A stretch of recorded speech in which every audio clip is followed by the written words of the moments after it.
Então, gente, continuando a aula, nós vamos falar agora da obra O Federalista. Vamos falar sobre algumas características da obra, os autores, as ideias que permearam aí a elaboração da obra. Então é disso que nós vamos tratar agora.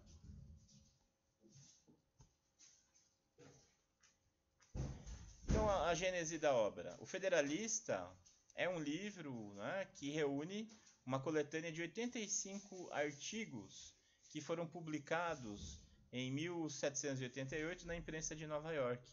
Como nós falamos no primeiro horário da aula, que foram publicados no contexto de aprovação da Constituição dos Estados Unidos da América. Então, o texto da Constituição tinha sido redigido durante a Convenção da Filadélfia e os representantes ficaram encarregados de levar cada qual ao seu estado para que o texto da Constituição fosse ratificado. E é nesse contexto de discussão do texto sobre a conveniência ou não de sua ratificação, que se insere a publicação desses artigos na imprensa de Nova York. Então, o idealizador da ideia foi o Alexander Hamilton, que tinha participado da elaboração da Constituição junto com o Madison. Ele idealizou de juntar os três, juntar forças com o Jay também, e redigir aí a 6 mãos esses artigos que seriam publicados na imprensa de Nova York. O Madison era da Virgínia, né? Um país, até então um país menor, e a ideia de convidá-lo, né? Porque o Madison tinha tido um certo protagonismo na redação da Constituição. Tanto Hamilton quanto o Madison estavam na Convenção da Filadélfia. Eles participaram da elaboração. Só que o Madison teve maior protagonismo, né? O Hamilton tinha ideias, digamos assim, um pouco mais centralistas que foram rejeitadas. Já as ideias do Madison, muitas delas foram aprovadas, né? E o Madison aí tem a responsabilidade por um bom percentual da redação da Constituição dos Estados Unidos. Então Hamilton idealizou essa ideia de convidar, né, o Madison, que era da Virgínia, e ele, Madison, em Nova York, junto com Jay, também de Nova York, para redigir artigos defendendo a ratificação da Constituição. Como eu antecipei a vocês, havia muitas discussões, muita gente contrária à criação de um único país. A ideia da Constituição, então, era a unificação de 13 países em um, criando assim, convertendo o que eram 13 países em um só país e o que era uma confederação em uma federação. Então eles participaram das discussões que levaram à criação desse modelo de federação. E eles são responsáveis aí por essa produção teórica que nos traz a compreensão dessas discussões e do que permeava as ideias deles ao elaborar essa forma de organização do Estado. Tão peculiar, né? Tão diferente. Então os três escreveram a 6 mãos aí artigos e publicaram na imprensa de Nova York no ano de 1788. Esses artigos posteriormente foram reunidos e resultaram em um livro que se chama O Federalista, né, com artigos numerados. Eles publicaram, como eu disse para vocês, de maneira apócrifa, de maneira anônima, com o pseudônimo de Publius. Então todos os artigos saíram em nome de Publius. Só depois que o primeiro deles morreu, que foi o Hamilton, né? O Hamilton morreu em um duelo. Ele tinha um desafeto político de longa data e daí eles chegaram a um ponto de entrever aí que a questão só se resolveria por meio de um duelo. Então eles nomearam padrinhos, foi feito um duelo de pistolas. O Hamilton tomou um tiro e ficou agonizando e morreu no dia seguinte, né, na casa de um amigo. Enfim. Então depois que ele morreu, o testamento do Hamilton, em seu testamento, Hamilton passou a reivindicar a autoria de vários artigos daqueles que tinham sido publicados sob o nome de Publius. Aí sim, aí que se revelou nesse momento, né, depois da morte do Hamilton, que quem eram os autores daqueles artigos que tinham sido publicados naquele momento. Só que há uma grande discussão, né? Nem vamos entrar nesse mérito, uma discussão de quais artigos foram redigidos por quem. O Hamilton, em seu testamento, reivindicou a autoria de diversos artigos, que depois o Madison contestou. O Madison falou que não, que ele que tinha escrito e não o Hamilton, né? Então há uma discussão hoje sobre quem é autor de qual artigo. Isso é uma questão de filologia, né, que o pessoal que é da letras discutiu durante muito tempo nos Estados Unidos. No nosso artigo de referência do Papaterra, que está aqui, né, nesse livro, Os Clássicos da Política, o Papaterra, o Fernando Papaterra Limonge, ele diz que são 51 artigos que teriam sido idealizados pelo Hamilton, 29 ao Madison e apenas 5 ao Jay. Tá? Mas esse número não é definitivo, não. Há muita discussão. O próprio Hamilton contestou, reivindicou a autoria de alguns que o Hamilton dizia para si. Então, estudiosos escreveram teses, né, para dizer, sustentar argumentos de por que tal artigo seria de qual deles. Hoje em dia, com os sistemas informáticos, é possível identificar predileção vocabular ou construções frasais, né, o uso de estruturas sintáticas para dizer que realmente tinha sido escrito por um desses dois autores. Enfim, ali o artigo dá como fechados, né? Mas isso é uma grande discussão. Quem escreveu qual dos artigos? Né? Essa é uma discussão em aberto. A questão é que, né, há um consenso de que o Hamilton foi responsável pela maioria dos artigos, o Madison por uma quantidade significativa, e considerados os artigos dele são considerados os mais profundos e os mais literários, por assim dizer, poéticos em alguns momentos. E o Jay escreveu apenas 5 artigos. Ele ficou doente e por questões de saúde ele precisou se retirar do projeto, né? E ele teve uma contribuição mais focada nas relações externas. E esses 3 autores tiveram um protagonismo no cenário político do seu país, do país que se fundaria depois disso, né? O Hamilton foi o primeiro secretário do Tesouro do país, ele participou da fundação do Partido Republicano, ele teve um grande protagonismo na política do seu país. O Madison foi presidente dos Estados Unidos por 2 mandatos, como eu disse a vocês. E o Jay foi o primeiro presidente da Suprema Corte dos Estados Unidos. Então eram 3 figuras aí de vulto, né? Que assim que o país se formasse, eles continuariam com protagonismo. Tiveram, né, os dois, o Hamilton e o Madison, participaram da elaboração, da redação da Constituição, os 3 redigiram os artigos e depois continuaram tendo uma grande atuação na sociedade. A Denise comenta, não se negue que o poder é usurpador e que precisa ser eficazmente contido, a fim de que não ultrapasse os limites que lhe foram fixados. Gostei deste do Madison, muito bem, né? Um bom fragmento do Madison aí. Vamos comentar outros. Se quiserem selecionar fragmentos e postar aqui para a gente compartilhar, são sempre bem-vindos. A ideia da divisão de poderes, Denise, é anterior, né? Ela vem do Montesquieu, que a gente ainda vai estudar melhor. Só que ali nos Estados Unidos, a ideia do Montesquieu permeia a criação do Estado, né? E ali esses 3 autores estão numa dicotomia, assim, né? Num paradoxo, porque ao mesmo tempo que as ideias do Montesquieu são válidas, eles tinham que renegar várias delas para poder confirmar a criação do país. Eu já vou falar um pouquinho mais disso. Então, Montesquieu aí é um autor a que eles se referem. Tem uma relação de amor e ódio com Montesquieu.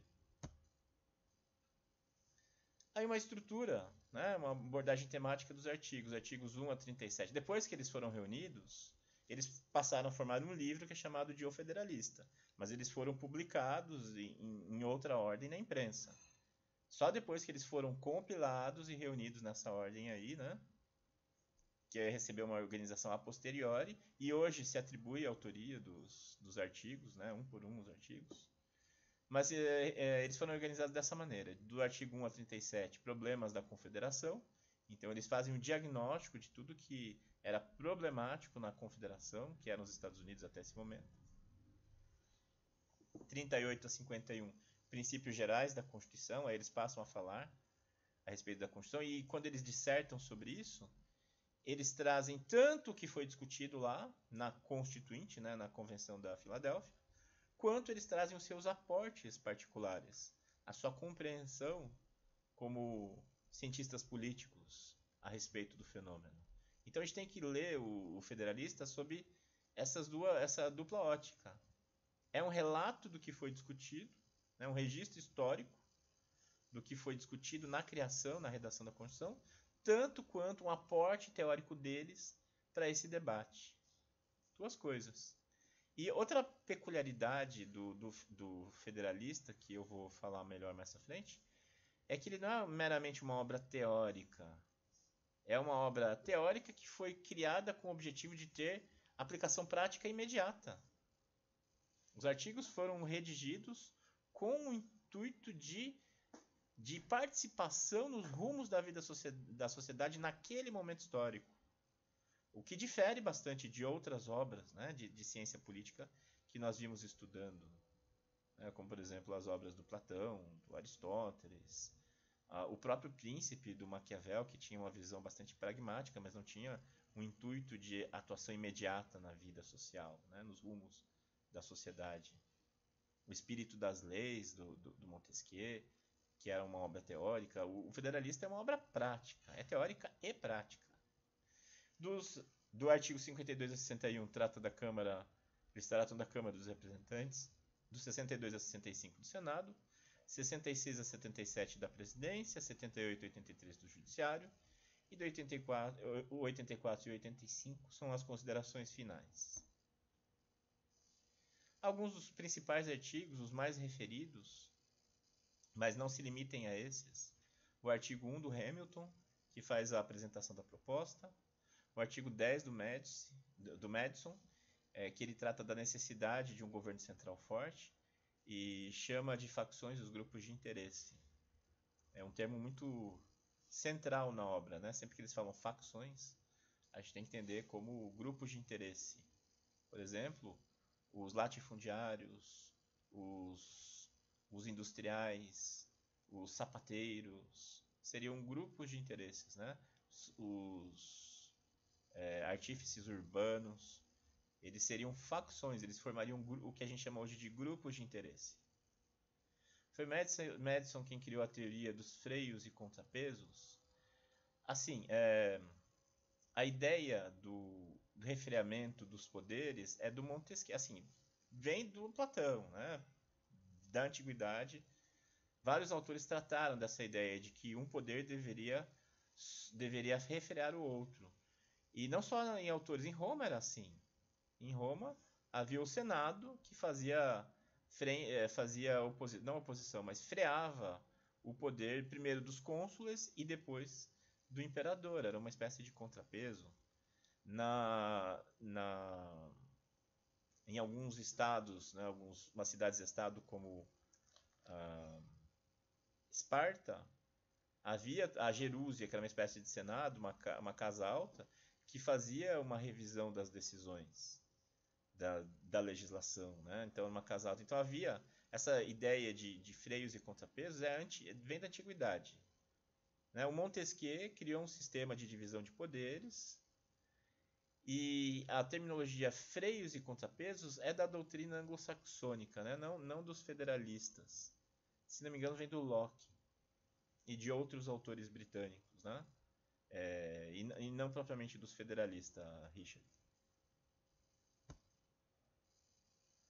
Terminologia. Então, para eles poderem discorrer a respeito dessa nova forma de organização territorial que é o federalismo, que se estava criando nesse momento, eles tiveram que criar termos, né? Criar termos ou atribuir novos significados a termos já existentes. Eles dissertam a respeito disso em algum momento. Então, em vez de criar um termo totalmente novo, que poderia parecer estranho, eles pegaram uma palavra que já existia e deram uma nova significação. Por exemplo, a palavra federação já existia, era usada. Era usada como sinônimo de confederação. Aí eles que criaram a distinção, essa distinção que eu já apresentei a vocês. Eles que falaram que confederação é uma coisa e federação é outra. Confederação é quando são estados soberanos que se reúnem e se mantêm soberanos independentes buscando um propósito comum. Qualquer um pode se desligar a qualquer momento. É uma confederação. Na federação, nós não temos estados soberanos. Nós temos estados federados, que não são soberanos, são autônomos dentro da federação. A federação seria um só país que teria uma única soberania. E esse país seria dividido em estados federados e cada estado é autônomo dentro da federação. Então eles que criaram essa dialética, né? Confederação, federação. Até então, repito, o nome federação era usado, só que era usado como sinônimo de confederação. Eles que falaram que eram duas coisas diferentes. Então eles tiveram que criar uma terminologia própria para dar conta das concepções que eles estavam desenvolvendo nesse momento. Por exemplo, a palavra república. A palavra república antiga vem da República Romana, né? Res, que é coisa, pública, é o que se refere ao povo, coisa do povo. Então Roma foi uma república, depois se converteu em império. Então o termo república vem da antiguidade. O Maquiavel usava o termo república com o sentido de um estado, né? um estado de pequena extensão territorial, em que há alguma participação popular. Né? No caso, o Maquiavel se referia aos principados, a reinos, pequenos reinos que existiam na Itália, ele se referia a eles como repúblicas. Eram reinos, tinham rei, mas ele chamava de república porque tinha algum tipo de participação popular. Aí os federalistas, os três autores, o Madison, Hamilton e o Jay, que chamamos de federalistas, eles pegam esse termo e dão uma nova significação. Então, em oposição à definição do Maquiavel, eles chamam a república de um estado de pequena extensão territorial. Então, o Madison discorre, no artigo 10, ele discorre o seguinte: os dois grandes pontos de diferença entre uma democracia e uma república são, primeiro, a delegação do governo, nesta última, a um pequeno número de cidadãos eleitos pelos demais. Segundo, o maior número de cidadãos e a maior extensão do país que a última pode abranger. Então eles criaram uma diferença entre democracia e república. Hoje essa distinção não é plenamente válida. Tá? Uma república pode ser democracia, mas foi os termos que eles usaram naquela época. Uma coisa é democracia, outra coisa é república. Hoje, para nós, a significação é outra. Digamos assim, essa terminologia envelheceu. Essa da república envelheceu. A partir de então, o termo república não mais designa pequenos principados com algum mecanismo de representação popular, mas apenas os países em um pequeno número de cidadãos eleitos representam um grande número de cidadãos, né? Países onde isso acontece. Então haveria um governo representativo. Outro termo de que eles se apropriaram e atribuíram um novo significado foi Constituição. Tudo bem que quem se apropriou do termo foram os constituintes lá da Convenção da Filadélfia. Mas eles que sustentaram isso, né, doutrinariamente. Até então, o termo Constituição era usado no sentido de descrição do modo de ser de um povo. Se vocês olharem o artigo 16 da Declaração de Direitos do Homem e do Cidadão da Revolução Francesa, em 1789, aquela definição não é o que a gente entende de Constituição atualmente. Né? Fala assim, um povo em que uma sociedade onde o povo não participa das decisões, não tem uma Constituição. É algo mais ou menos assim o artigo 16, estou puxando de memória. Mas é uma definição dessa da declaração muito diferente da que eles atribuíram. Eles pegaram o termo Constituição, que permeava aí vários textos de autores, né, era uma palavra muito conhecida, e deram o seguinte significado, que é válido até hoje. Esse não envelheceu. Essa é a nossa definição atual. Constituição é um documento formal, resultante de um consenso de valores, que estrutura o Estado e dá fundamento e validade a todo o ordenamento jurídico. Essa é uma definição válida para o que nós chamamos hoje de Constituição. É um documento formal. e que é o pressuposto de validade de todo ordenamento jurídico. Isso que nós estudamos lá em IED, em Direito Constitucional, né? A Constituição é o pressuposto de validade de todo ordenamento jurídico. É isso aí.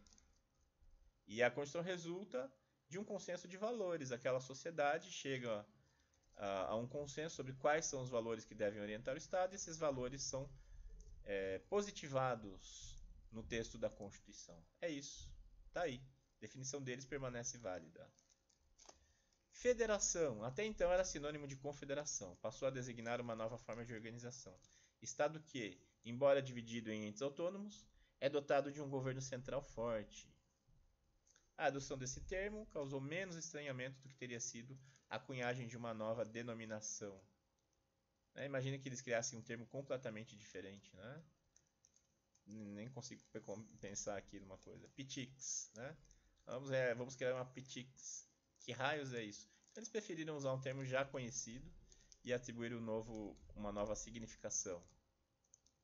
Ficam a cargo da União, o governo central único e forte, temas como tributação e tratados de paz e relações internacionais, o que Locke chama de poder federativo. A federação pode, assim, ser considerada como o maior dos freios e contrapesos adotados pelos norte-americanos, criando formas de frear a tirania de assembleias dos estados e de ter contato direto com os cidadãos. Aqui eles usam freios e contrapesos, mas certamente tomando de empréstimo do Locke. Algumas características gerais da obra. Trata-se de uma teoria política concebida e praticamente aplicada à realidade da época. Uma teoria política concebida e prontamente aplicada à realidade da época. A teoria encontra a praxis política. Então é uma atenção. Oi, ficou mudo? Estão me ouvindo? E agora?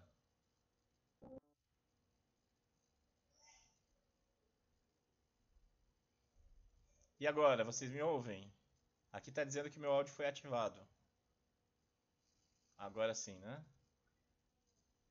Ok. Então sigamos. Então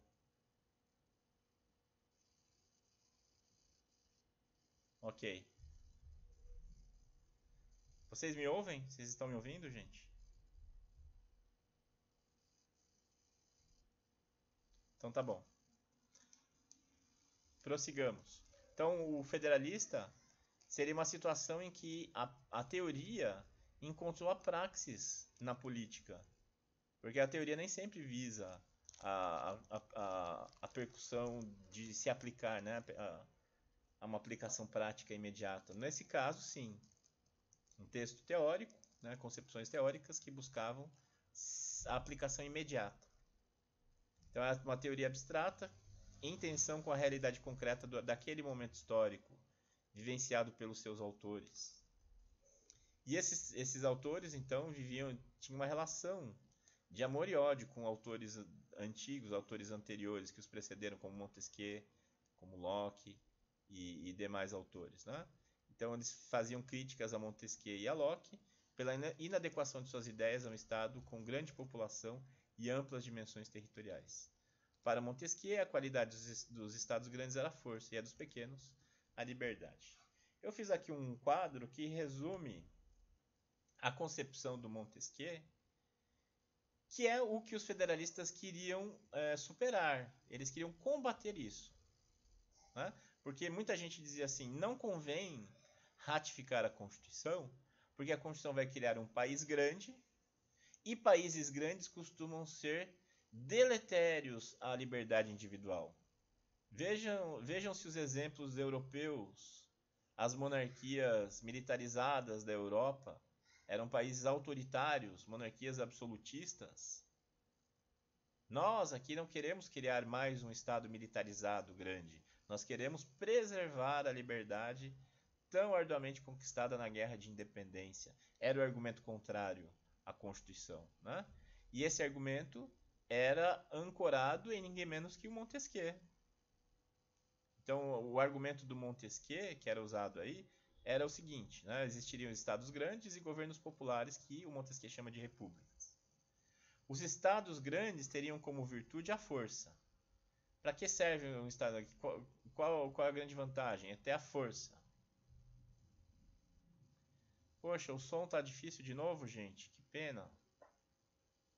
De qualquer maneira, está sendo gravada essa sessão.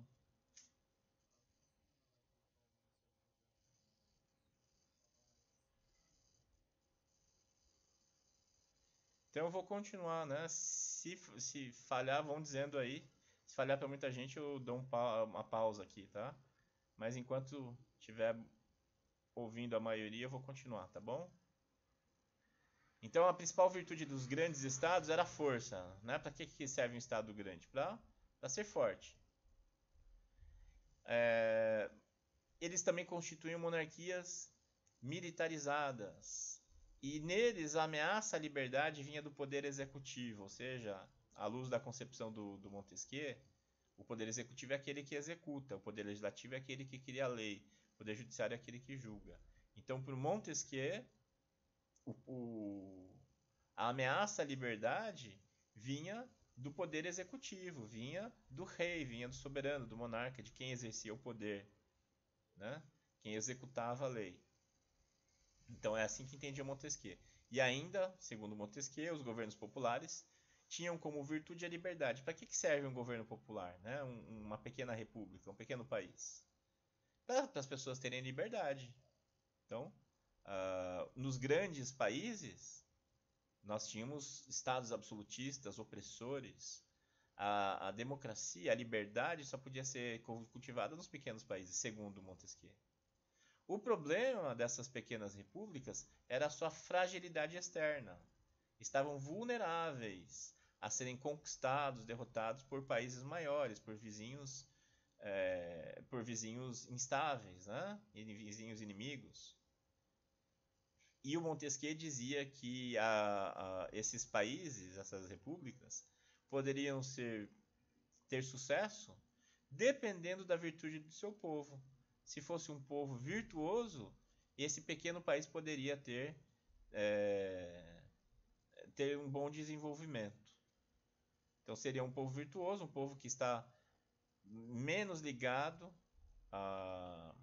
aos valores materiais, menos ligado aí à pecúnia, né, às riquezas, e mais preocupados com valores da sociedade, com a criação de uma sociedade equilibrada, justiça social.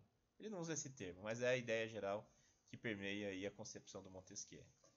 E ainda, segundo ele, nesses pequenos países, que ele chama de repúblicas ou governos populares, a ameaça à liberdade viria do poder legislativo e não propriamente do governante, né? Seja o título que ele tiver, a ameaça viria mais do poder legislativo, daqueles que criam a lei. E aí, a partir da criação da lei, é que a liberdade poderia ser cerceada. Pois bem, essa é a concepção do Montesquieu. E quem era contrário à criação da Constituição, à criação dos Estados Unidos como um país só, usava Montesquieu. Olha só o perigo, falavam, né?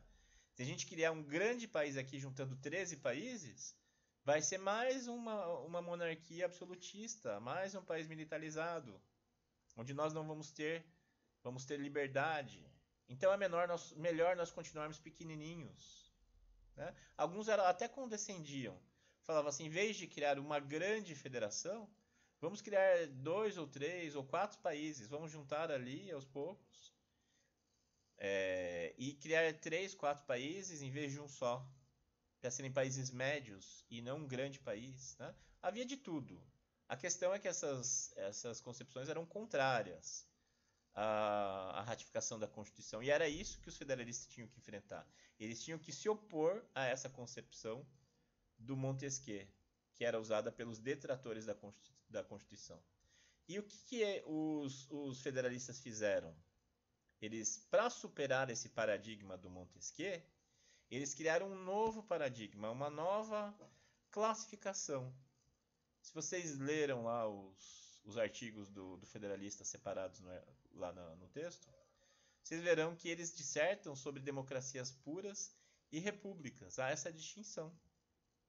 Eles distinguem entre democracias puras e repúblicas, criando uma nova terminologia nesse sentido, né? Então, eles queriam criar uma república. O objetivo era constituir uma república. Vamos juntar aqui os 13 países para formar uma república e não uma democracia pura. Uma democracia pura seria caracterizada por ter muitos governantes, tal como, pegando da antiguidade, Atenas. Então, Atenas era caracterizada por ter muitos governantes, ou seja, quem governava em Atenas, na democracia ateniense na antiguidade? Os cidadãos, né? O povo. Os cidadãos tomavam as decisões em praça pública, lá na Ágora. Então, as decisões eram tomadas pelo povo, embora, né, o conceito de povo não seja concorde com o nosso conceito moderno de povo. O que eles entendiam por povo é muito diferente. Então, povo lá em Atenas eram homens maiores de idade, não sujeitos à escravidão, né, porque existia a figura da escravidão por dívida lá. Então, no caso, tinha que ser cidadão. Então, eram muitos governantes. As decisões eram tomadas pelo conjunto dos cidadãos. Isso numa democracia pura. Havia democracia direta. Ou seja, as decisões eram tomadas diretamente na Ágora. Não eram tomadas por um conselho ou poucos governantes. Não, era democracia direta, tomada diretamente. Essas democracias puras eram caracterizadas por ter diminutas dimensões territoriais. Países pequenininhos. Não eram países territorialmente grandes. E uma quantidade limitada de cidadãos, pouca população. Um número restrito de facções e interesses em conflito. Por isso era possível criar um equilíbrio. Por isso seria possível criar um equilíbrio num pequeno país, numa democracia pura. Por quê? Porque haveria poucos interesses em jogo. Poucos interesses em conflito. E, à luz da concepção do Montesquieu, esses pequenos países, para terem sucesso, eles dependiam da virtude do cidadão. Se eles tivessem cidadãos virtuosos, como Atenas teve, né, esses países poderiam progredir. Por outro lado, o que eles chamam de república, que é o que eles querem criar, que é o que eles defendiam que seria criado com a adesão à Constituição, seria um país com um número limitado de governantes. Poucos governantes. É o que hoje a gente chama de democracia representativa. Não é a democracia direta, né, lá da antiguidade. Seria uma democracia representativa, que pressupõe rotatividade. Enquanto lá em Atenas, todos os cidadãos tomavam parte das decisões, em um grande país não seria possível. Imagina no Brasil, né, nós tomarmos todas as decisões diretamente. Não tem como. É impossível. Então, num país de grandes dimensões territoriais e demográficas, deveria haver, como eles dizem, um número limitado de governantes. Você elege o presidente, você elege o governador, você elege os deputados federais, os senadores, deputados estaduais, governantes, e aí esses são os governantes, né? Uma quantidade limitada. E não, como na democracia pura, uma grande quantidade de governantes. Afinal, todo mundo é governante. Na democracia representativa, os eleitos tomam a decisão em nome dos eleitores, né? Em nome do conjunto da sociedade, na verdade, né? Não é só dos eleitores. O governante que governa apenas para os seus eleitores, ele não está atuando no contexto da democracia. O governante eleito tem que governar no interesse de toda a população, segundo os federalistas. Então, na democracia representativa, seriam poucos governantes que representam a totalidade dos governados. Tá? Isso é a democracia representativa, que pressupunha rotatividade, quer dizer, de tempos em tempos, o grupo político no poder seria alterado, não se perpetuaria no poder. Numa república, eles diziam que era possível a ampliação das dimensões territoriais, era possível um país com grandes dimensões territoriais, mantendo-se aí, com uma pequena quantidade de governantes, uma democracia agora sim representativa, também chamada de democracia indireta. E também era possível uma ampliação da quantidade de cidadãos, era possível ser um país com grande dimensão territorial e grande população, ou seja, uma grande demografia. E o que aconteceria com as facções, os grupos de interesse? Aí é que eles entram num detalhe bastante interessante. Para eles, não seria problemático haver muitas facções. Imaginam, né? Uma das preocupações era, num país grande deve haver múltiplos interesses que não vão dialogar entre si, isso levaria a um racha, né? Levaria a uma tensão permanente entre os grupos de interesse, que já que seriam muitos. Mas eles desenvolveram uma concepção interessante. Disseram o seguinte, que o número amplo de facções levaria à neutralização recíproca. São tantos interesses que eles se neutralizariam dentro daquele país enorme. Por exemplo, o interesse dos donos de terra, né? Os donos de terra. Eles seriam muitos. Haveria donos de terra no norte, no sul, no centro. E eles não conseguiriam se articular. Então, esses interesses se neutralizariam. Também em face de outros, né? Dos industriais, que teriam outros interesses, dos exportadores. Assim, os interesses acabariam se neutralizando. Ao contrário do que se pensava à luz do Montesquieu, que esses interesses divergentes levariam a uma fragmentação da sociedade, os federalistas defendem o contrário, que eles se neutralizariam. Portanto, era benéfico que houvesse muitos interesses divergentes dentro desse grande país. E se para o Montesquieu lá nas democracias puras, o Estado teria sucesso se tivesse cidadãos virtuosos, por exemplo, desapegados de valores materiais, os federalistas vão na contramão. Eles falam assim, essa sociedade vai ser boa se esses cidadãos tiverem apego ao bem-estar material. A partir do momento que todos estão preocupados com o seu, aquela sociedade inteira vai progredir, né? Então, o apego ao bem-estar material seria o sucesso, a chave do sucesso desse novo país, dessa república que eles queriam criar, né? Eles defendem a criação. Vejam que hoje a gente não usa mais essa terminologia, tá, gente? A gente não chama mais democracia pura, a república para nós tem outro sentido, que a gente vai estudar na aula da semana que vem. Semana que vem a gente vai estudar formas de governo, vamos estudar monarquia e república, tá? A gente vai ver que república hoje tem uma outra concepção. Tá? Vamos entender o que eles chamam por república aí, como sendo a forma de organização territorial, a forma de Estado, de amplas dimensões que eles queriam formar. Então vejam, né, em síntese, o que eles defendiam aí nesse ponto? Que sim, era viável a criação de um grande país, com grande território, com grande população, e esse país ainda assim respeitaria as liberdades, que era o grande temor de quem não queria a ratificação da Constituição, que a liberdade fosse ferida, né? Então a liberdade seria preservada numa nova estrutura que eles chamaram de democracia representativa. Tá claro aí, gente? Até aí? Tudo certo? Com relação à separação impura, o Montesquieu defendia uma separação de poderes, né? O poder executivo, o poder legislativo e o poder judiciário. O poder legislativo é aquele que legisla, aquele que cria a lei, né? Isso eu estou falando do Montesquieu. O legislativo é responsável por criar a lei. O poder executivo é responsável por executar a lei e exercer atos de governo. E o poder judiciário é responsável por judicar, ou seja, julgar a lei. Os juízes, né, pegariam a norma abstrata e aplicariam aos casos concretos. Essa é a função do poder judiciário, pegar a norma abstrata e aplicá-la ao caso concreto, buscando a consecução de um ideal de justiça. Essa é a ideia do Montesquieu, e esses três poderes, né, bem sinteticamente, e esses três poderes seriam harmônicos, eles seriam independentes, porém harmônicos, eles atuariam em harmonia, né? Cada um no seu quadrado. Quem cria a lei é o legislativo, quem julga a lei é o judiciário, quem executa a lei é o executivo. Cada um no seu quadrado, né? E eles atuariam em harmonia, exercendo aí a soberania estatal. Montesquieu fala muito mais do que isso, tá, gente? Estou sintetizando aqui.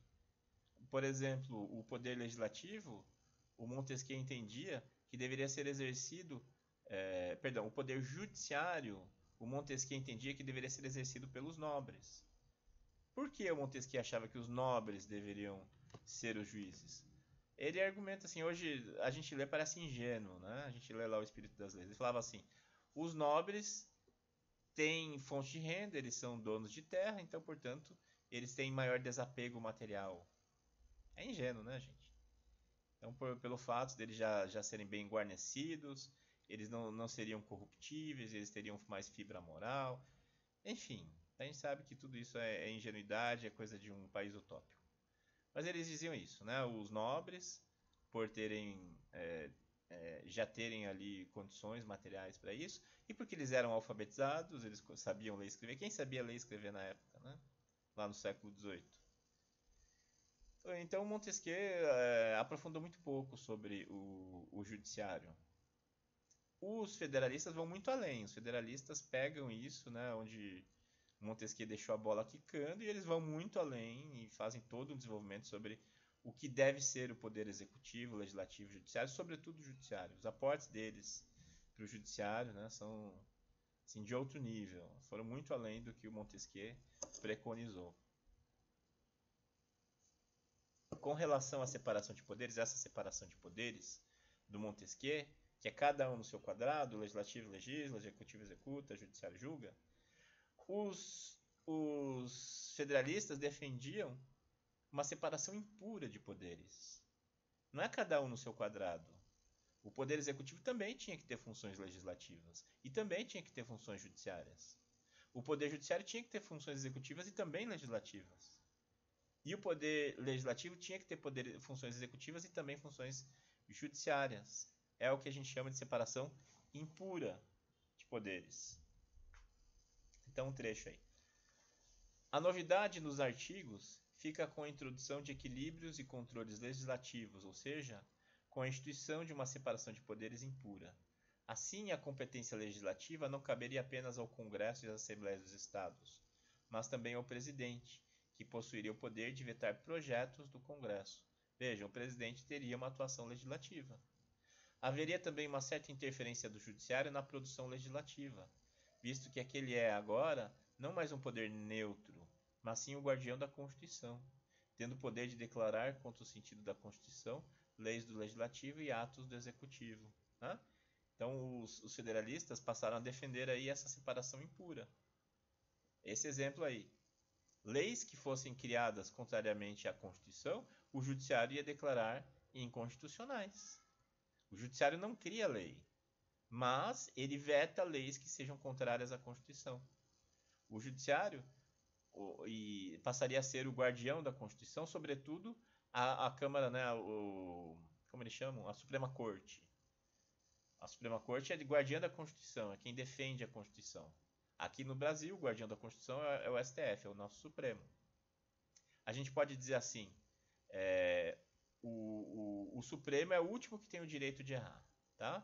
O poder do nosso sistema, que espelha o sistema dos Estados Unidos, esse preconizado pelos federalistas, o Supremo é o último a errar. Tá? Se o Legislativo erra, se o Judiciário erra, há sistema de freios e contrapesos. E o último a errar vai ser o Supremo, dentro dessa concepção de separação impura dos poderes, preconizada pelos federalistas e importada por nós aqui para o nosso sistema republicano. Deixa eu falar um pouquinho mais sobre a separação impura. O presidente, o chefe do poder executivo, participa da produção legislativa. Então, quem produz a lei é lá o Congresso Nacional. Vamos pegar em termos do Brasil, tá? Mas isso vale lá também para os Estados Unidos. O parlamento, no nosso caso o Congresso Nacional, produz a lei. Mas essa lei tem que passar pelas mãos do chefe do Poder Executivo, o presidente. E o chefe do Poder Executivo pode vetar ou sancionar a lei. Ele aprova ou ele reprova a lei. Né? É assim nos Estados Unidos e é assim no Brasil. Claro, a última palavra não é do presidente, porque se ele veta, esse veto pode ser derrubado no legislativo, tanto no Brasil quanto nos Estados Unidos. Né? Então, a última palavra legislativa ainda é do poder legislativo. Mas a lei passa pelas mãos do presidente, ou seja, a separação impura. O presidente participa da produção legislativa. poder executivo participa da produção legislativa. O poder executivo também participa do judiciário. Por exemplo, no Brasil, os ministros da Suprema Corte são indicados pelo presidente e sabatinados pelo Senado, pelos senadores. Ou seja, o executivo e o legislativo participam da formação do judiciário, da Suprema Corte, né, do nosso STF. Os ministros do Supremo só o são por nomeação do Executivo e por aprovação do Legislativo. No nosso caso, pelo Senado. É assim nos Estados Unidos, é assim no Brasil.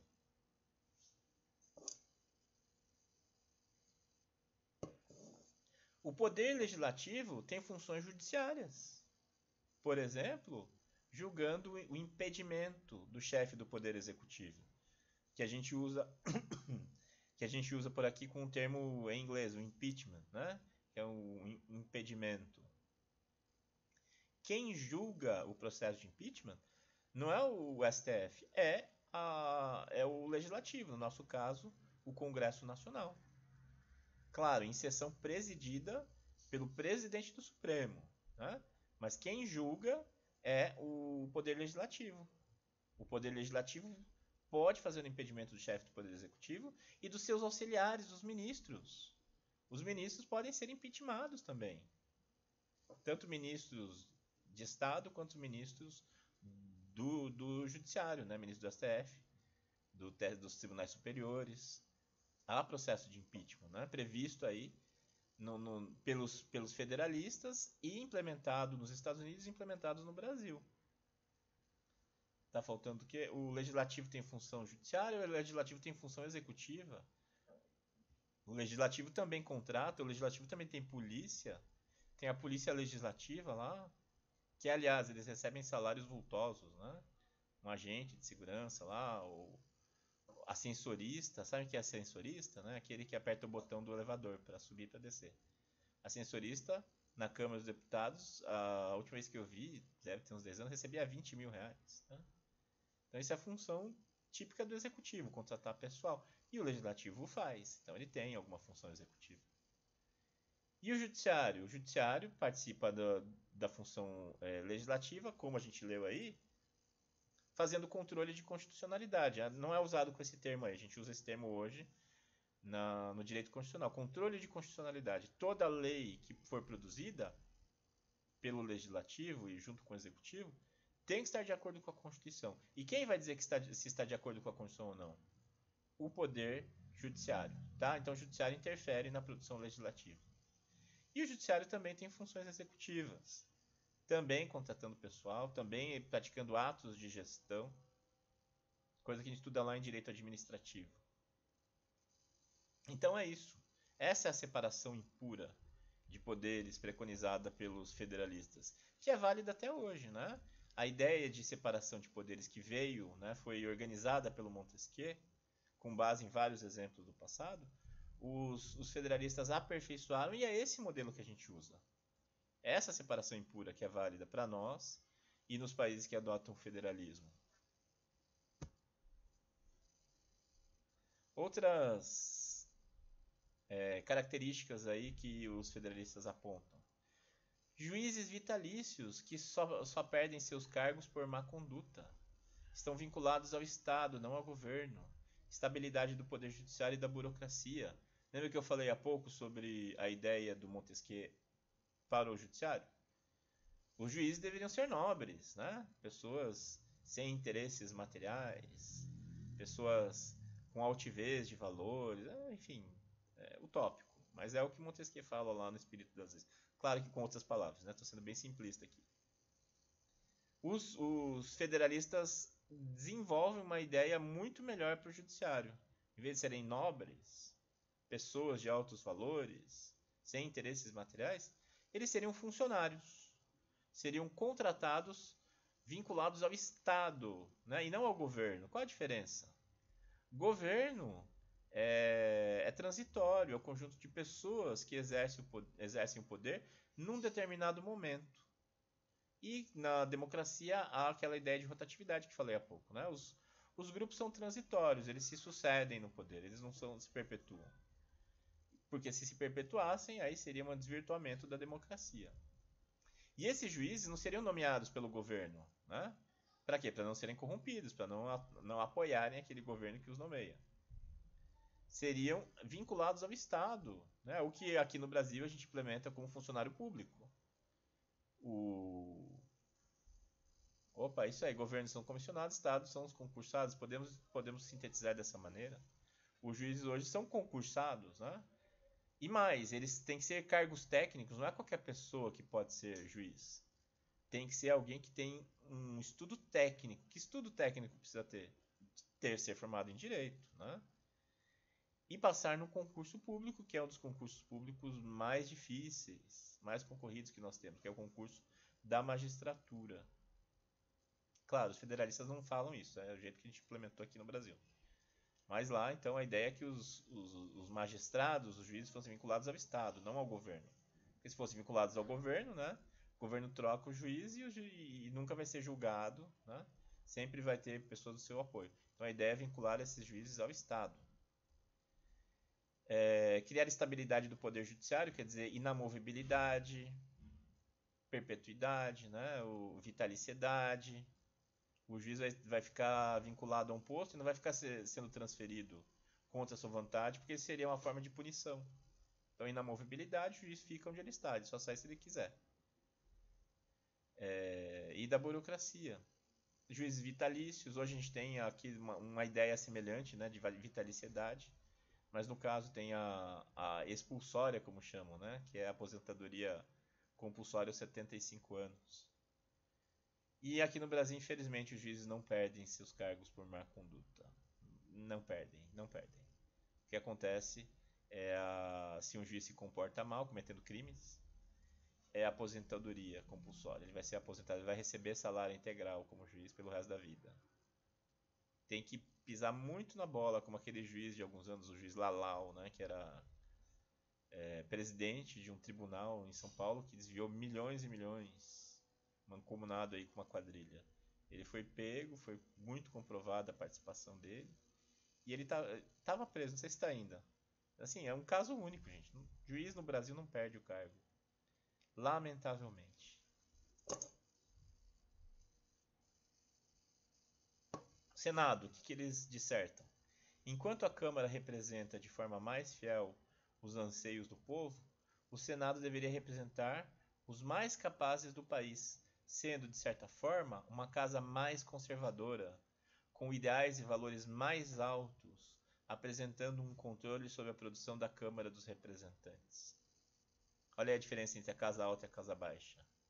A Câmara, né, seria formada por representantes do povo, enquanto o Senado seria representante de ideias mais conservadoras, de uma classe,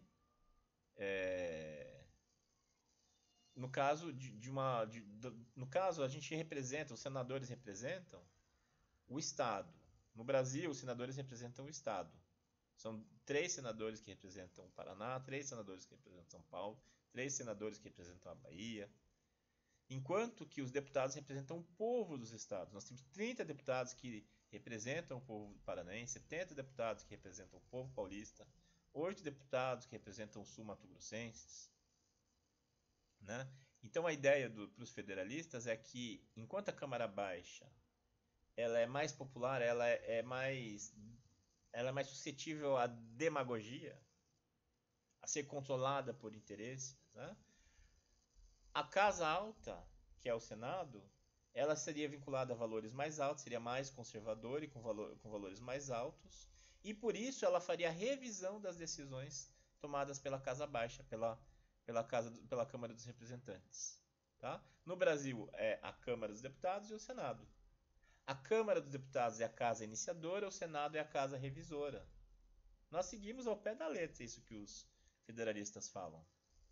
A produção legislativa, em regra, começa na Câmara dos Deputados. Ali tramita o projeto de lei, que depois é avaliado pelo Senado, que faz a função revisora, né? Chama de casa revisora. Primeiro a Câmara cria e o Senado revisa. E o Senado pode vetar. A ideia é que aqueles rompantes mais populistas da Câmara sejam revistos por uma casa mais conservadora que é o Senado, né? E eles dão exemplos bem interessantes, deixa eu ver se está aí na sequência. Eu vou ler essa sequência. O Senado pode ser algumas vezes necessário à defesa do povo contra ocasionais erros e enganos. Interferência de um grupo de cidadãos moderados e respeitáveis, a fim de deter a orientação errada e evitar o golpe preparado pelo povo contra si mesmo, até que a razão, a justiça e a verdade retomem sua autoridade sobre o espírito público. Veja que o Madison é até poético, né? Referência à condenação de Sócrates, a quem os mesmos cidadãos atenienses teriam dado cicuta num dia e estátuas no outro. Então o exemplo, ele discorre, ele pega o exemplo do Sócrates. O Sócrates foi julgado e condenado pela Ágora, pelos cidadãos na Ágora de Atenas. Então, ele foi julgado por crime de introduzir novos deuses, corromper a juventude e esqueci agora o terceiro, eram 3 crimes. E quem o condenou foi o próprio povo ateniense. Os cidadãos atenienses condenaram um homem que nunca tinha matado ninguém. Não vou falar assim porque ele era soldado, né? Ele participou de muitas guerras e matou muita gente sim. Mas ele não foi condenado por homicídio, não foi condenado por nenhum crime hediondo. Ele foi condenado por opinião em uma democracia. Olha o paradoxo, né? Em uma democracia alguém ser condenado por emitir opinião. Então os atenienses condenaram e depois se arrependeram e erigiram, né, estátuas em homenagem ao Sócrates, né? Estátuas até estátuas não físicas, como a própria obra do Platão. A própria obra do Platão é inteira uma homenagem ao Sócrates, que é o que de maior se produziu na filosofia ateniense na antiguidade. Enfim, o exemplo que o Madison usa aí. Ele diz assim, que se Atenas tivesse um grupo responsável por revisar as decisões, isso não teria acontecido. Um grupo mais conservador, mais pé no chão, né? Isso não teria acontecido. Aquele rompante populista, aquele erro tomado na Assembleia pelas pessoas mais suscetíveis ao populismo, teria sido filtrado ali no Senado, né?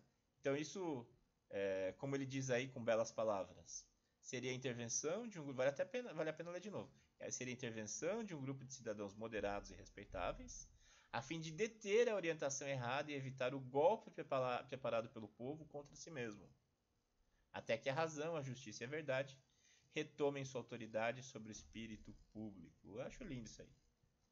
Então, se Atenas tivesse um Senado, o Senado não teria deixado isso acontecer.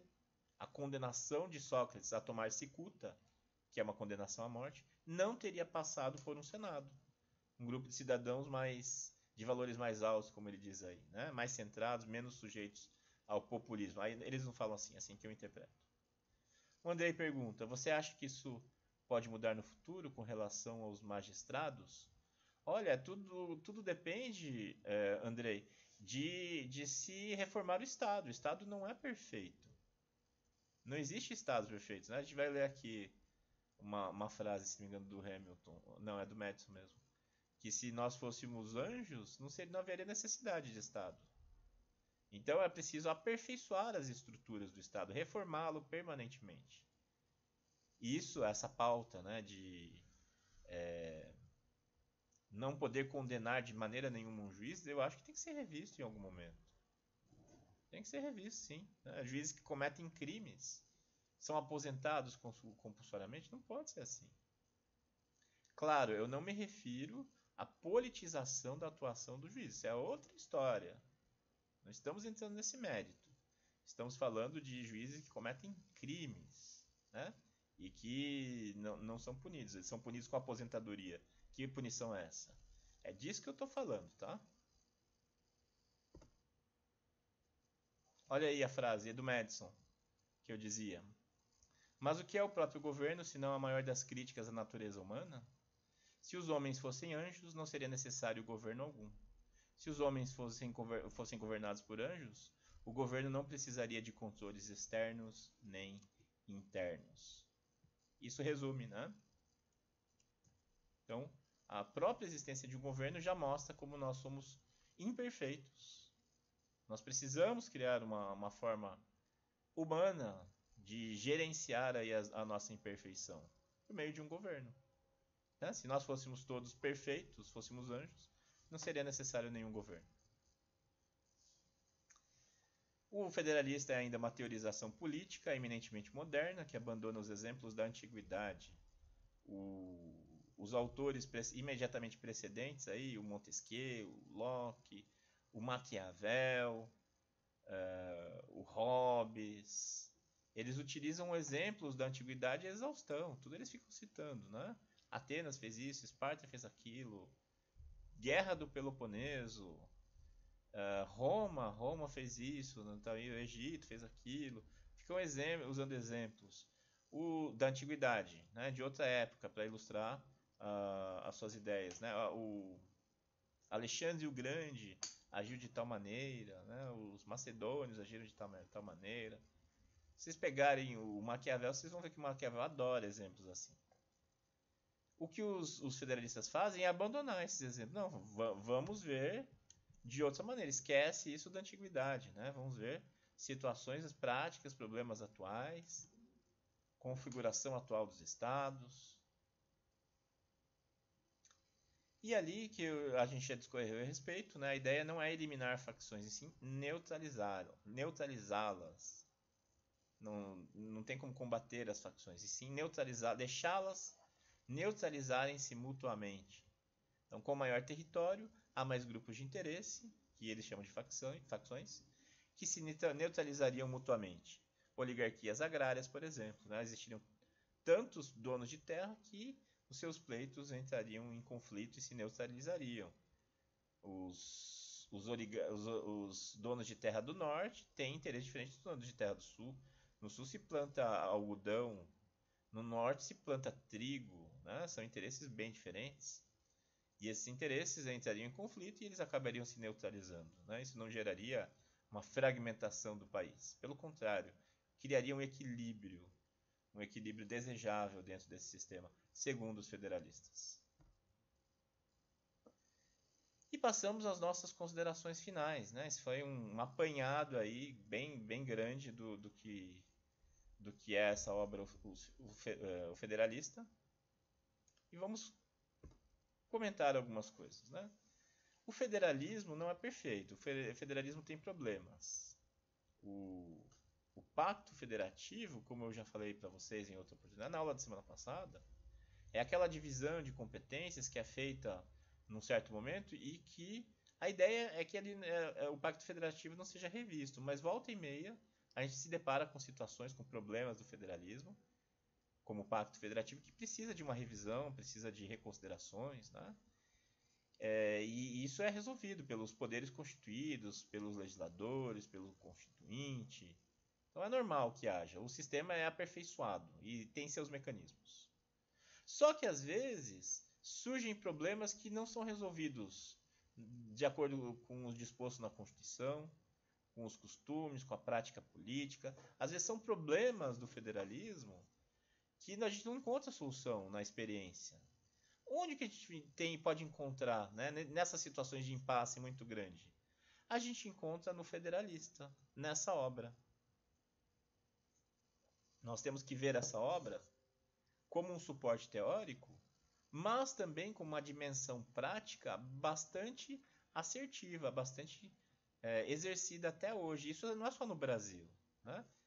Nos Estados Unidos, na Alemanha, nos países que adotam o federalismo. Quando surge um impasse, uma coisa que não é resolvida, volta-se às origens e se busca ver o que os federalistas diziam a respeito, né? Com o objetivo aí de fazer um dos grandes objetivos da democracia, que é permitir o convívio entre os diferentes.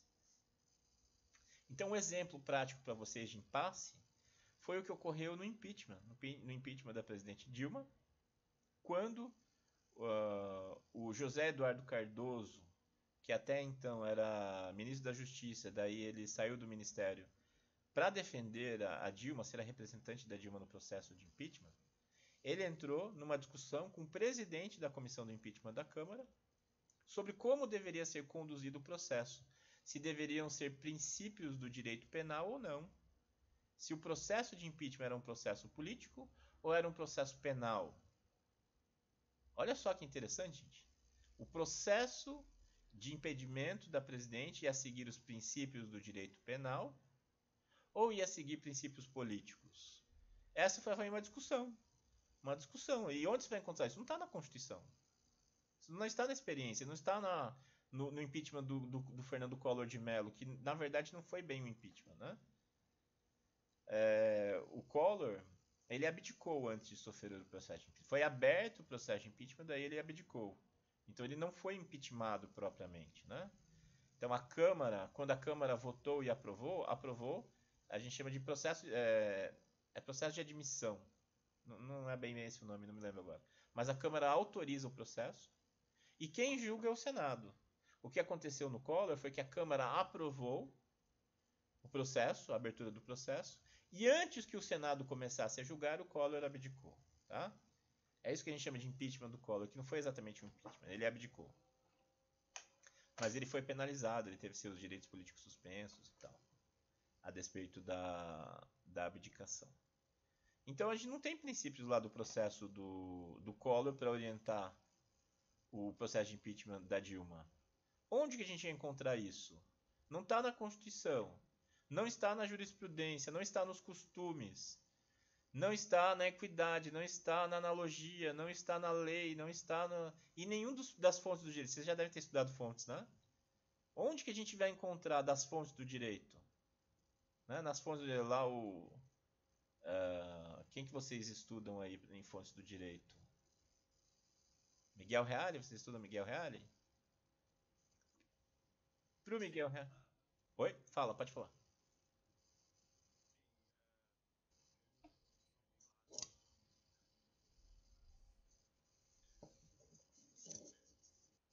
Tá. O Kelsen, Miguel Reale. Vamos pegar o Miguel Reale, que eu acho que é a bibliografia de vocês. Para o Miguel Reale existem oito fontes, né? Ele classifica lá fontes materiais, fontes formais, não vem ao caso. Só seriam 8 fontes. A lei, os costumes, os princípios gerais do direito, a jurisprudência, a analogia, a equidade, o ato negocial e a doutrina. 8 fontes do direito. E aí, como nós estamos num sistema do tipo romano-germânico ou de civil law, a nossa principal fonte é a lei. Né? Nós aqui no sistema romano-germânico, primeiro olhamos a lei, depois nós olhamos as outras fontes. E aí, nesse impasse lá no processo da Dilma, vai ser um processo penal ou vai ser um processo político? Não sabemos. Onde que a gente vai olhar? Bom, onde é que a gente vai olhar? Vamos olhar na lei, vamos olhar na Constituição e na lei. Tem alguma coisa lá? Não tem nada. Não fala. A lei não fala. Vamos olhar as outras fontes. Jurisprudência, a única jurisprudência que nós temos é o do Collor, mas não se chegou a esse ponto, então não temos a jurisprudência. Costumes, não temos norma costumeira a respeito. Ato negocial não se aplica. Dá para aplicar por analogia? Não, você vai fazer analogia a quê? Equidade vai deixar o julgador decidir? Né? Não faz sentido no processo de impeachment. Você olha, o que mais que está faltando aí das fontes que eu falei? Os princípios gerais, a gente vai encontrar um princípio geral para nortear um processo de impeachment que nunca aconteceu? E na Constituição nós não encontramos princípios. Onde que a gente vai achar a fonte? A fonte é a última delas, a doutrina. A doutrina. Então, nessa discussão entre se o processo é político ou o processo é penal, eles foram encontrar resposta na doutrina. Qual é a doutrina básica em se tratando disso? Os federalistas. E aí, houve uma discussão dos federalistas entre os dois, né? Com base nos federalistas sobre como seria conduzido o processo. Eu, na época, 2016, eu deixava o áudio, né? Eu sempre ligava na TV Câmara e depois na TV Senado para acompanhar as discussões. Eu deixava o áudio rolando e ia fazendo minhas coisas, né? E aí quando eu comecei a ouvir eles estavam discutindo o federalista, né? Eu fiquei em choque. Eu fiquei, ao mesmo tempo, como fala, emocionado, né? Fiquei emocionado de ouvir um tópico que a gente estuda abstratamente voltar a ser aplicado na prática, né? Fiquei surpreso e voltei, fui atrás das notas taquigráficas e pincei para vocês uma passagem aí dessa discussão. Então, notas taquigráficas da fala do então advogado-geral da União, José Eduardo Cardoso, na defesa da presidente Dilma Rousseff, junto à Comissão Especial do Impeachment da Câmara dos Deputados, em 5 de maio de 2016, ou seja, já tem 4 anos que aconteceu isso. Então vamos ler, tem 3 slides aí, vamos ler, e daí eu comento. É a fala do José Eduardo Cardoso falando para o presidente da comissão, respondendo para o presidente da comissão. Ele fala assim: Vossa Excelência critica a defesa nisso. Vossa Excelência chega inclusive a dizer que, contraditoriamente, a defesa pretende aplicar normas de regime penal no caso. É o que Vossa Excelência afirma às folhas 11. E, para minha surpresa, Vossa Excelência, as páginas 7 e 8, invoca a Constituição norte-americana para dizer que o processo de impeachment tem essa natureza puramente política e que essa incidência do processo penal teria que ser mitigada, e faz a menção a uma das pessoas que influenciaram muito o processo da Constituição americana, que é Hamilton, Alexander Hamilton. Cita, com a cultura e o descortino que Vossa Excelência obviamente sempre tem, o federalista, e chega a dizer que Hamilton, Vossa Excelência grifa a palavra política, dando a impressão de que o processo de impeachment realmente tem uma afirmação política que a suplantaria nos aspectos de imparcialidade, de características próprias do processo penal. Eu até me surpreendi, nobre senhor relator, porque na minha cabeça Hamilton falava exatamente o oposto. Então não pude, ontem à noite, quando cheguei em casa, deixar de olhar o federalista e constatei que Vossa Excelência reproduziu, de fato, um trecho com fidedignidade, mas não continuou o que Hamilton dizia logo após. Olha que interessante, isso é uma técnica que a gente usa na advocacia. O advogado da contraparte usa um argumento citando um autor, né? Cita lá um autor. O que você faz? Você pega o autor e lê o que ele fala na sequência. Às vezes ele desmente, ele fala exatamente o oposto na sequência. Isso é muito, muito comum na doutrina jurídica, né? O autor fala uma coisa e logo depois ele se desdiz. É uma armadilha muito comum aí em quem tem inexperiência no debate advocatício. E é o que o José Eduardo Cardoso, que é advogado, fez em cima do relator presidente aí do processo. Ele pegou o texto que ele citou e continuou lendo para ver o que ele dizia lá na frente. Usou a citação dele contra ele. Hamilton, no parágrafo seguinte, com a devida vênia, desmente a afirmação que lhe é imputada. Eu leio o que Hamilton diz logo após o parágrafo de Vossa Excelência. Ele diz: em muitos casos, o processo de impeachment se conectará com as facções pré-existentes e mobilizará todas as animosidades, parcialidades, influências e interesses de um lado e de outro. Nesses casos, sempre haverá o grande perigo de que a decisão será tomada mais de acordo com as forças comparativas dos partidos do que pela real demonstração de inocência ou culpa. Notem que o José Eduardo Cardoso está defendendo a aplicação de princípios penais ao processo, enquanto o relator está dizendo que tem que ser um processo político. Né? Por que o José Eduardo Cardoso queria que fosse um processo penal? Porque daí se aplicam os princípios protetivos ao réu presentes no processo penal, indúbio pro réu, por exemplo, na estrita legalidade. Então foi um embate que se teve aí e que foi resolvido com base na doutrina. Vamos seguir aí. E Hamilton então dizia que o ideal seria que fosse para o Senado, porque o Senado seria mais imparcial à razão dele. Não é porque o processo é político. Ao contrário, ele queria imparcialidade porque o Senado seria mais imparcial, seria melhor juiz. Tanto que a tese de Hamilton na origem, se não me falha a memória, era de que juízes presidissem o processo de impeachment. Vejam que é exatamente o que eu falei para vocês, né? Quem julga aqui é o Senado no Brasil e os federalistas defendiam isso. O Senado é que devia julgar o processo de impeachment. E segue aí o José Eduardo Cardoso, segundo as notas taquigráficas. Mas, diante do contexto, que vá para o Senado porque ele será mais imparcial. E, segundo ele conclui, onde, se não no Senado, poderia ser encontrado um tribunal suficientemente dignificado ou suficientemente independente?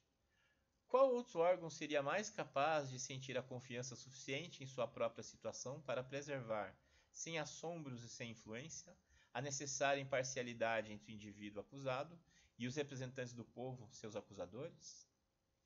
Ou seja, Hamilton propunha imparcialidade e, portanto, ele não afastava a dimensão dos preceitos do processo penal ou de outras características que garantissem ao Senado a condição de julgadores. Ou seja, para Hamilton, como também para os fundadores, como também para os juristas norte-americanos, o processo de impeachment não é meramente ou puramente político, como Vossa Excelência chega a defender. Então vejam aí a referência, né, da Comissão Especial do Impeachment de 2016 na Câmara dos Deputados. Notas do dia 5 de maio de 2016. Tá aí o link, né? Tudo mais. É isso, gente. É isso aí. Quando você não encontra a solução nas outras fontes, você vai para a doutrina. E nesse caso, a doutrina, quando se chega a um ponto de impasse no federalismo, a doutrina essencial é o federalista. Né? Os três autores, os três federalistas aí, são a fonte primária nesse aspecto. É aí que a gente resolve muitas coisas, como, por exemplo, a questão dos princípios que regeriam o processo de impeachment. Isso aconteceu no Brasil, isso acontece em outros países. Quando há situação de impasse sobre o federalismo, é ali que a gente encontra a resposta, nos federalistas. Perguntas, dúvidas, comentários? Tudo certo por aí? Ninguém? Então tá, gente. Então encerramos aqui. Encerramos por aqui. Semana que vem nós vamos estudar formas de governo. Vamos estudar monarquia e república.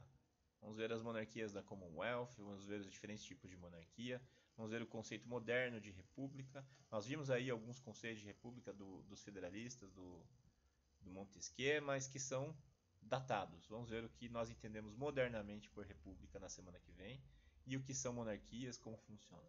E na semana que vem eu vou pedir para vocês fazerem um portfólio, tá? Portfólio dessas últimas aulas.